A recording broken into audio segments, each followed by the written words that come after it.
Sud Radio, les vraies voix qui font bouger la France, Philippe Rossi. 19h26 sur Sud Radio, bonsoir, bienvenue. Les voix de l'emploi ce soir, des vraies voix que je vous présente sans plus tarder à mes côtés. Véronique Langlais, je suis ravi, bouchère, présidente des Bouchers de Paris. Bonsoir ma chère Véronique. Bonsoir Philippe. Bonsoir à vous, je vous raconte un petit peu les coulisses de cette émission. On parlait bébé, biberon, mais vos enfants sont grands maintenant, ils sont plus au biberon. Oui, non, ils mangent des steaks. J'aimerais bien qu'ils soient parents même. Ah oui. Je pousse. Une jeune grand-mère bientôt, j'espère pour vous. Je vous présente Julien Lozano. Bonsoir Philippe. Fondateur de Wheezy, plateforme de location immobilière. C'est un peu, Julien Lozano, le Stéphane Plaza du numérique, on peut dire ça. On peut dire ça, oui, j'avais pas pensé. En tout cas, je vous souhaite de réussir comme lui. C'est tout ce que je vous souhaite. Bon, vous allez bien, vous connaissez les deux? Non, mais justement, c'est intéressant. Très bien, ils ont été bloqués dans le couloir pendant quelques minutes. Ils ont fait connaissance. Les salariés français ont hâte de ne plus porter le masque sur leur lieu de travail. Selon un sondage réalisé par Ipsos pour le Parisien aujourd'hui en France, 74% des salariés souhaitent se passer du masque en entreprise et en contrepartie, une majorité de salariés se dit favorable à une généralisation du pass sanitaire sur leur lieu de travail. Dans le détail, 38% des personnes interrogées y sont tout à fait favorables au pass sanitaire, 29% plutôt favorables. Je vous rappelle quand même que pour le moment, le pass sanitaire n'est obligatoire que pour les salariés en contact avec le public. Alors, êtes-vous favorable au pass sanitaire au travail? Non, c'est faux, je me suis trompé. Non, pas tous, parce que nous, dans nos entreprises, il n'est pas obligatoire. D'accord. Très bien. Très bien. La rectification est faite. La question que l'on vous pose, êtes-vous favorable au pass sanitaire au travail? Vous votez sur les réseaux sociaux, le compte Twitter de Sud Radio. Et puis, je vous donne tout de suite le numéro du standard de Sud Radio 0826 300 300 pour réagir. Autre renseignement de ce sondage Ipsos, les salariés français ont l'impression de travailler plus et de ne pas être récompensés. 43% des sondés estiment que leur charge de travail s'est accrue avec la pandémie. On va y venir dans quelques instants, mais déjà, j'aimerais avoir votre avis avant de vous accueillir au 0826 300 300. Tiens, Julien Lozano. Alors vous, c'est un peu spécial parce que chez Wheezy, tout le monde télétravaille. Donc il n'y a pas de masque quand on est chez soi. Il n'y a pas de masque. En revanche, ce qui est sûr, c'est que mes salariés me disent travailler plus. Alors est-ce que c'est vrai ? Je ne sais pas. En tout cas, c'est ce qu'ils disent. On va y venir dans quelques minutes. Véronique Langlais. Alors nous, on a le masque obligatoire, mais pas le pass sanitaire. Ouais. Et j'avoue que j'ai tellement pris l'habitude que même à la maison, je le porte maintenant. Mais pour rebondir sur le fait que les salariés ne souhaitent plus le masque en entreprise, l'U2P, qui est une organisation patronale qui regroupe 3 millions d'entreprises en France, a fait sa demande auprès du président Macron, effectivement, de maintenir le pass sanitaire dans l'ensemble des entreprises afin de ne plus avoir le masque. Ouais. Alors, est-ce que finalement, ce serait pas plus facile Alors, quand on dit pass sanitaire, évidemment, les gens pensent encore à la vaccination. Non, c'est soit vous êtes vacciné, soit vous faites un test tous les 3 jours. Oui, mais faire un test tous les 3 jours, c'est assez compliqué. Est-ce que finalement, de toute façon, on va y être. J'imagine que dans quelques mois, on va y passer à cette 3e dose pour les plus de 18 ans, puisque Pfizer l'a autorisé. Est-ce que finalement, ce serait pas plus simple, d'avoir un pass sanitaire au travail, moins de gestes barrières, c'est moins contraignant, on enlève le masque. Il y a quand même une partie de la population qui n'est toujours pas vaccinée et qui travaille quand même dans de bonnes conditions sans avoir la pression du vaccin. Moi, je pense qu'on est plutôt dans la liberté de chacun et je pense qu'avec le temps, le virus va s'estomper. Puisque un virus tel qu'il est par rapport à nos précédents, ça dure 3 ans, donc on est déjà bien plus de la moitié, il me semble. Donc il faut raison garder. Est-ce que les choses ont changé en entreprise depuis la crise du Covid? Est-ce que vous l'avez remarqué, Julien Lozano? Qu'est-ce qui a changé? Ce qui change véritablement, et notamment avec le masque, c'est la communication. C'est-à-dire que la communication... On s'entend mal. Oui, et puis c'est surtout que la communication passe aussi par le non-verbal. On considère que ce qui sort de notre bouche, c'est vraiment que 10% du message qui passe. C'est-à-dire que derrière, il y a le sourire en coin, les petites mimiques, et tout ça, ça passe pas. Et donc c'est vrai que moi je vois, parfois on a l'impression qu'il y a une espèce de quiproquo, mais c'était ironique. J'ai souri derrière, mais ça se voit pas.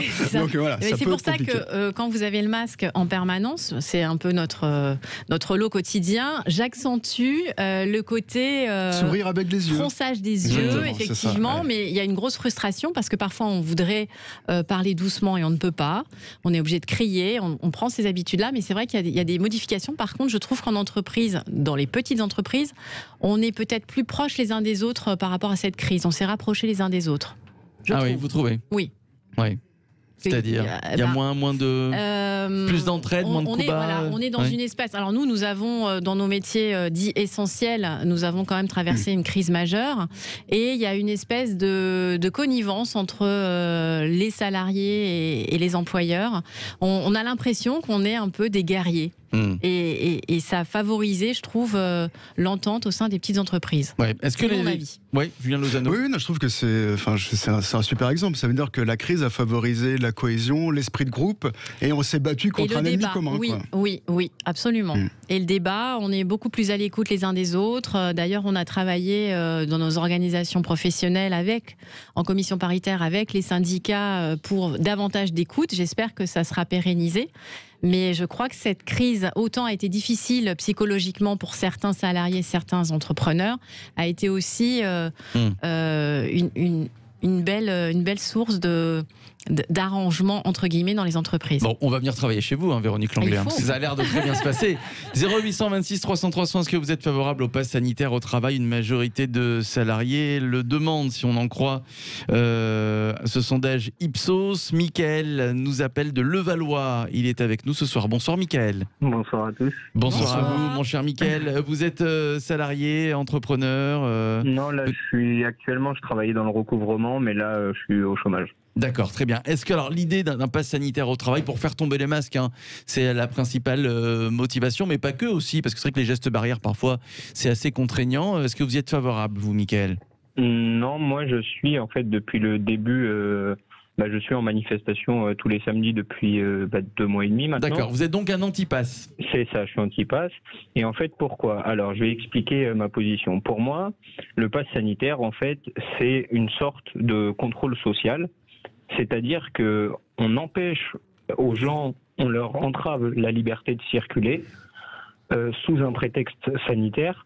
Et au final, je pense que le vaccin, déjà, vu qu'il ne limite pas ni la transmission ni les contaminations, pour moi, ça pose un problème dans le sens où si, par exemple, moi, demain, je dois aller travailler, d'accord, on m'oblige à faire un test PCR. Tous mes collègues, ils ont le pass sanitaire parce qu'ils sont vaccinés. Qui a le plus de chances d'être contaminé, à votre avis? Alors, évidemment. Non, mais oui, c'est vrai que vous n'avez pas tort. En fait, moi, ça me pose un problème quand on appelle un pass. On peut être vacciné et être contaminé au Covid. Ouais. C'est vrai, c'est vrai. Ça, et même le docteur Kierzek est sur cette position, il le dit, le pass sanitaire n'a rien de sanitaire. C'est un pass politique. C'est une mesure politique, ça entrave la liberté des gens et en plus de ça, ça crée une rupture d'égalité entre les citoyens. Alors, pour être plus précis, quand on est vacciné quand même, Mickaël, on a beaucoup moins de chances de l'attraper et de contaminer. Mais si vraiment le CDC, la charge est la même.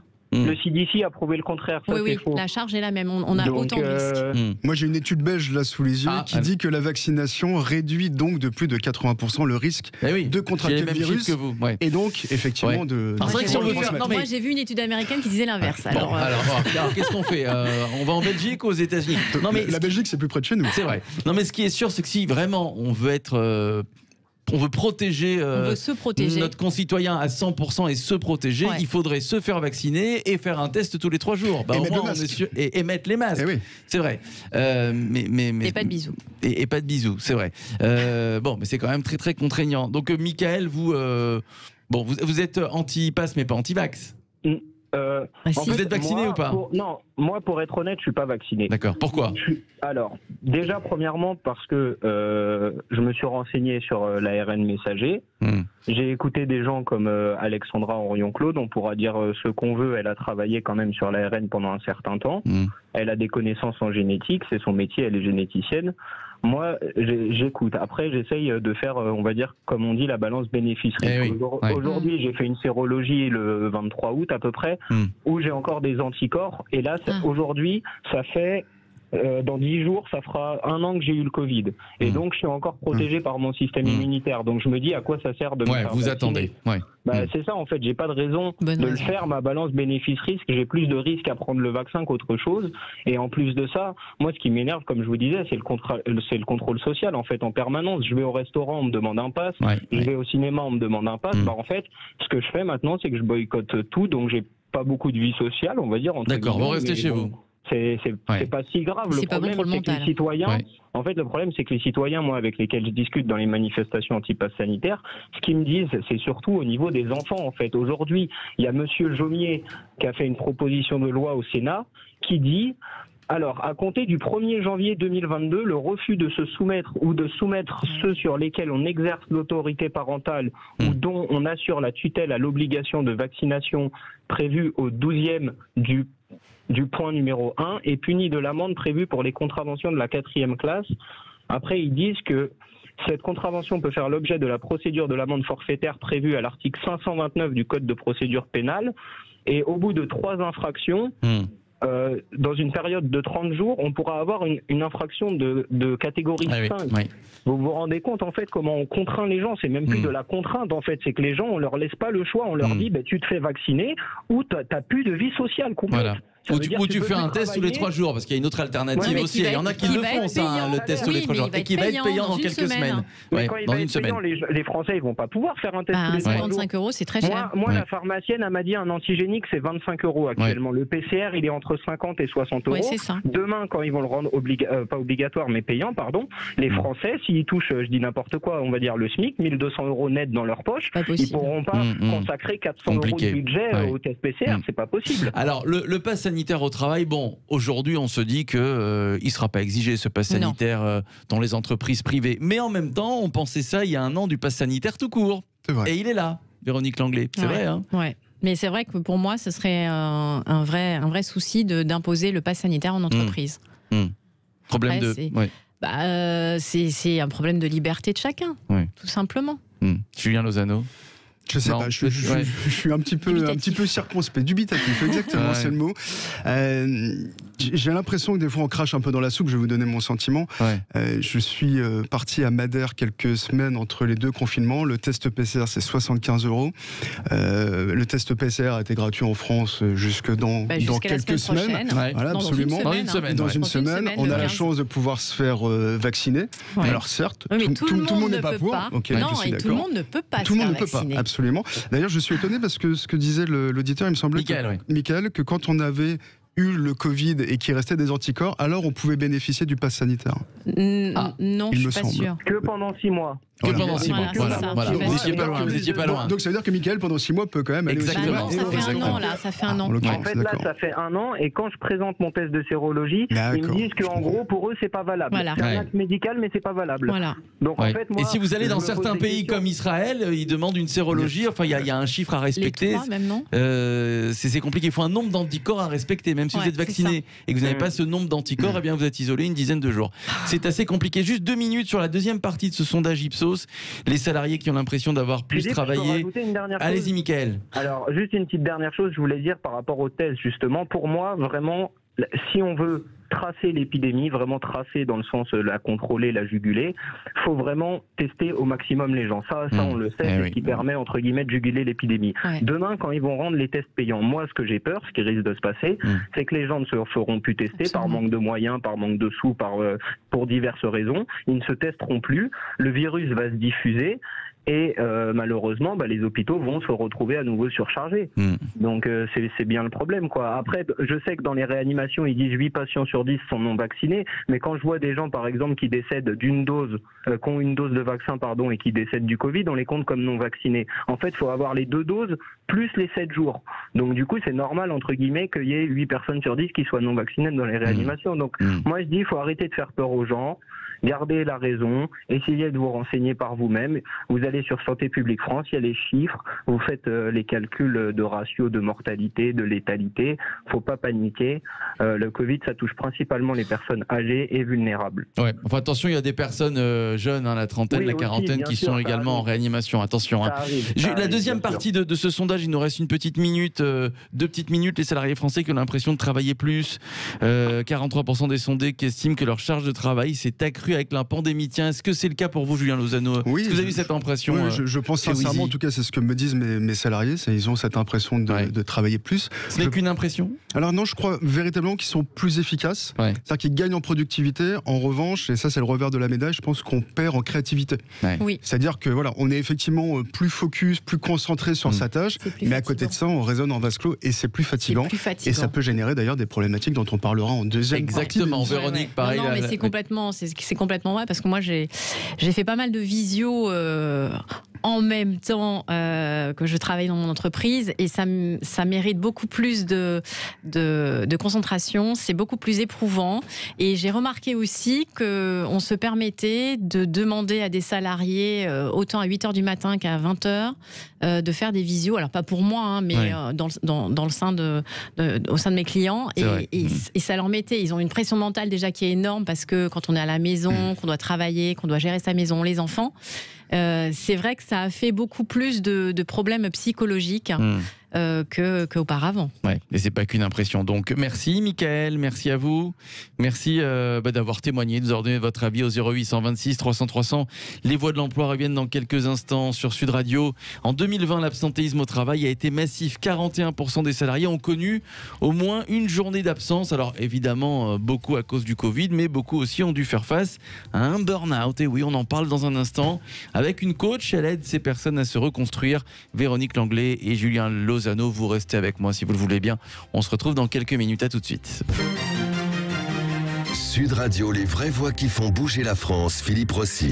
Et vous écoutez les voix de l'emploi sur Sud Radio ce soir. C'est avec Véronique Langlais-Bouchère, présidente des Bouchers de Paris. C'est avec Julien Lozano, entrepreneur, fondateur de Wheezy, plateforme de location immobilière. Record de l'absentéisme au travail en 2020, l'année de la pandémie, au plus fort du Covid-19. Évidemment, la cause principale, c'est la crise sanitaire, mais pas que. Beaucoup de salariés ont été victimes de burn-out. La santé mentale des salariés français qui s'est beaucoup dégradée avec cette crise du Covid. Luce Dance nous a rejoint, bonsoir. Bonsoir. Bonsoir à vous, Bonsoir. Bienvenue sur Sud Radio. Je vous présente Véronique Langlais, Julien Lozano. Luce Dance, je vous présente. Bonsoir, vous êtes la fondatrice d'Oriz Management, créatrice du collectif C'est My News, Me et coach. Comment surmonter les challenges de la vie? C'est votre spécialité. Luce Dance, le burn-out en entreprise. Et vous allez réagir aux témoignages que je vais vous lire. Nos confrères de la Dépêche en ont fait un très bel article avec beaucoup de témoignages. J'aimerais vous lire celui de Manon, la trentaine. Elle travaille dans la fonction publique et en 2020, son médecin décide de l'arrêter pendant 5 mois. Nous étions plusieurs à ressentir de la honte, on culpabilisait de ne pas aller travailler, nous n'avions pas de symptômes physiques, mais psychologiquement, on était à la ramasse. C'est vrai qu'on l'a tous vécu ça pendant le premier confinement au printemps dernier. Voilà ce que dit Manon. Voilà, elle rajoute: j'ai eu très vite la pression. À la moindre boulette, dit-elle, j'en prenais plein la tronche. Pendant 3 ans, j'étais donc au taquet. C'était les 3 dernières années, donc vous l'avez compris. C'était l'enfer, j'ai craqué, je pleurais dans ma voiture, dans mon bureau et dans le bureau des RH. Au début du confinement, j'étais bien, j'ai pu souffler, mais un nouveau directeur est arrivé et là, la pression est revenue. J'ai été viré de mes réunions, l'organigramme a changé sans qu'on m'explique. De fait, je n'arrivais plus à aller au boulot. La dépression était très forte et c'est arrivé à d'autres collègues. Luce Dance, des témoignages comme ça, vous en avez connu? Oui, bien sûr. Quand on est coach exécutif, qu'on coach des managers, on voit beaucoup de phénomènes d'épuisement professionnel, donc qui peuvent aboutir effectivement à un burn-out. Ce que je retiens du témoignage que vous avez cité de Manon, c'est qu'elle explique bien que c'est un processus qui a mis 3 ans à s'installer. Ouais. Il faut savoir, c'est que le burn-out, c'est l'étape ultime de ce syndrome d'épuisement professionnel qui peut s'installer sur le moyen long terme. Et c'est pas étonnant que ce soit maintenant, 1 an et demi après le début de la crise, après les vacances, que ces chiffres augmentent significativement. Parce que effectivement, c'est quelque chose qui s'installe et souvent il y a des déclencheurs, comme Manon l'a dit, un changement d'organigramme, un manager qui n'est pas compréhensif, etc. Donc il peut y avoir des déclencheurs qui relancent le burn-out. Certains disent que le burn-out, en fait, on n'en sort jamais. C'est quelque chose, c'est un peu une maladie qui est chronique, latente, et il faut du coup mettre en place des mécanismes pour s'en sortir. Alors, quand justement une femme, une salariée comme Manon par exemple, vient vous voir, a été licenciée suite à un burn-out, vous en tant que coach, qu'est-ce que vous lui dites, comment vous l'en sortez, Luce Dance? Alors, licencié suite à un burn-out, déjà, c'est révoltant en tant que tel. Mais bon, quand j'ai des salariés qui arrivent et qui sont en souffrance, on travaille sur 2 axes. D'abord, le premier axe, c'est la connaissance de soi. Parce que le burn-out, il faut le connaître. Souvent, les gens disent « ça va, je tiens ». Et ils n'ont pas forcément reconnu les symptômes du burn-out. Nous, en tant que professionnels, en tant que coach certifié, on les connaît, ces symptômes du burn-out, on sait les identifier. Et il faut rendre les salariés conscients de ce qui est normal ou de ce qui n'est pas normal. Et effectivement, en ce moment, avec notamment le télétravail, le niveau d'heures de travail a eu tendance à augmenter. Le niveau de ce que moi j'appelle l'hyper-disponibilité a augmenté, puisque maintenant, on enchaîne les réunions avec peu de chat informels entre 2 réunions, pas le temps forcément de se poser, des gens qui vous glissent des réunions dans votre agenda, etc. Je l'entends tout le temps de la part de mes coachés. Et ensuite, les entreprises sont en processus de rattrapage. Elles veulent rattraper tout le business qui n'a pas été fait. Donc, sur un aspect quantitatif, déjà, la charge de travail augmente. Et ça fait clairement une pression qui peut mener au burn-out. Et ensuite, d'un point de vue qualitatif, on se voit un délitement de la barrière entre le pro et le perso. On voit de moins en moins d'agilité mentale, puisque tout ce qui est notamment adaptabilité aux personnalités, lien social, tout ça tend à s'effriter. Et des gens aussi qui ont du mal à gérer leur énergie, puisqu'ils disent travaillent de la maison. Donc, ils ne vont pas penser à faire du sport, à se bouger, à changer d'horizon, ne serait-ce qu'à lever de temps en temps le nez de l'ordinateur. Et ça, c'est l'aspect qualitatif. Et ces 2 aspects, quantitatifs et qualitatifs, peuvent mener au burn-out. Et c'est ça, c'est ce à quoi les gens doivent être attentifs aussi. Oui. Alors, à côté de moi, j'ai 2 patrons, Véronique Langlais et Julien Lozano. Tiens, Véronique Langlais, comment vous faites pour préserver la santé mentale de vos salariés? Est-ce que ça vous préoccupe? Alors, apparemment, on remarque que le problème justement de burn-out, de dépression et de violence en entreprise, c'est plus sur les plus grosses structures. Quand on est sur des plus petites structures, on a davantage de dialogue, j'ai envie de dire. Et dans le cadre, encore une fois... souvent, le burn-out, c'est les cadres. Non, on peut suite à des harcèlements ou à des violences entre salariés ou entre patrons et salariés ou entre salariés et patrons, on peut avoir aussi des cas de burn-out. C'est justement pas limité aux cadres et aux managers.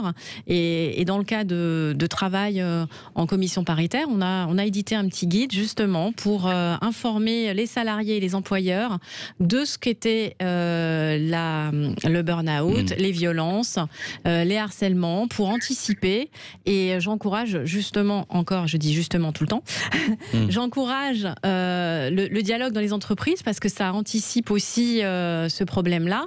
Et on a aussi tellement cette problématique depuis le cas Covid, notamment chez les chefs d'entreprise, que la Chambre de commerce et d'industrie France a donné lieu à une cellule psychologique. Je peux vous donner le numéro d'ailleurs. Allez-y. Pour les chefs d'entreprise qui sont en mal, parce que quand on est chef d'entreprise, on a une certaine volonté, on ne veut pas dire aux autres qu'on est en mal.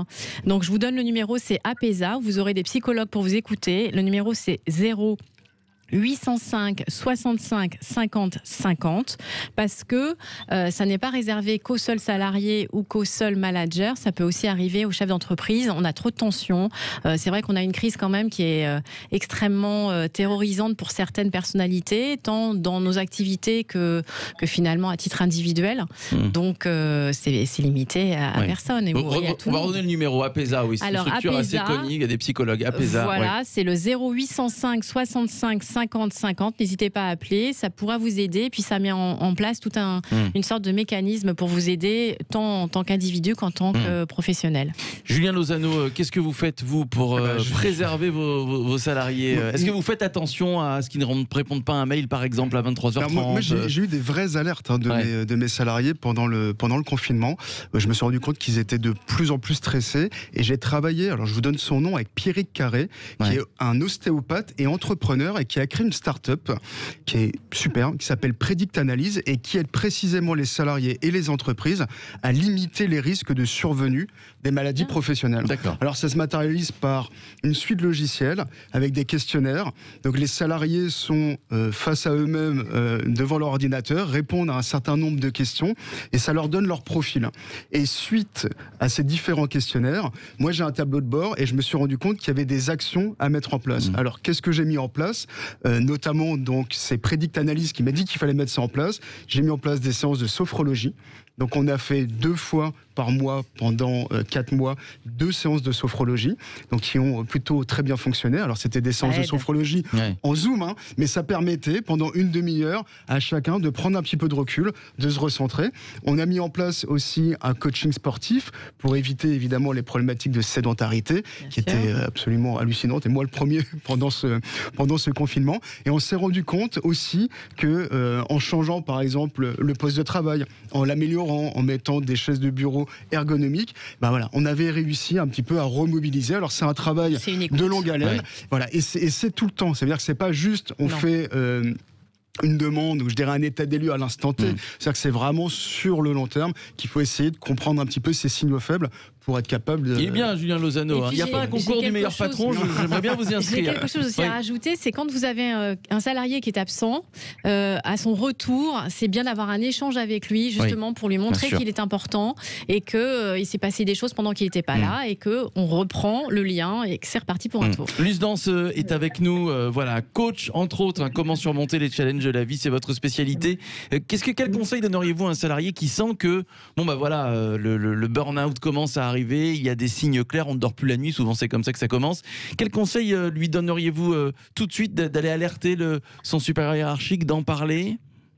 Alors, bien sûr, de communiquer. Effectivement, il y a des outils comme celui qu'a cité Julien. Moi, j'en utilise un autre qui s'appelle le Fire Index, qui mesure en fait le niveau de résilience individuelle. Faire ce genre de test est vraiment très très intéressant parce qu'on apprend beaucoup.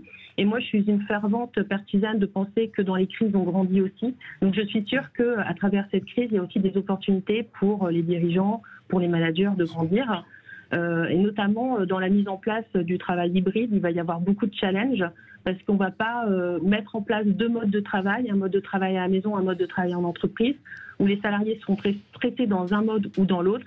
Il va falloir créer des synergies en fait entre ces 2 modes. Et là, je pense qu'il va y avoir un véritable enjeu pour le futur. D'autant plus quand on prend en considération la dernière étude de Malakoff Humanist qui est sortie le mois dernier, qui met en évidence que 30% des salariés sont dans un état de stress chronique et que 24% des salariés sont à bout de force. Donc ça veut dire qu'ils sont déjà dans une pré-étape de burn-out. Donc ça veut dire qu'il y a un salarié sur 4 actuellement qui est en risque de burn-out. C'est énorme. Merci à vous Luce Dance, merci, fondatrice d'Auris Management, créatrice du collectif Semanews Me et puis coach, voilà, votre spécialité, aider notamment ceux victimes de burn-out à surmonter, à se reconstruire. Merci à Julien Lozano, fondateur de Wheezy, plateforme de location immobilière. Merci ma chère Véronique Langlais, bouchère, présidente des bouchers de Paris. Alors restez avec nous puisque dans quelques minutes, vous avez l'habitude à 20h, c'est le Loft Music. Yvan Cujous reçoit ce soir 2 stars, Pierre Palmade et Chris Marquez. Voilà, rendez-vous avec Pierre, Chris et Yvan dans quelques minutes. À tout de suite.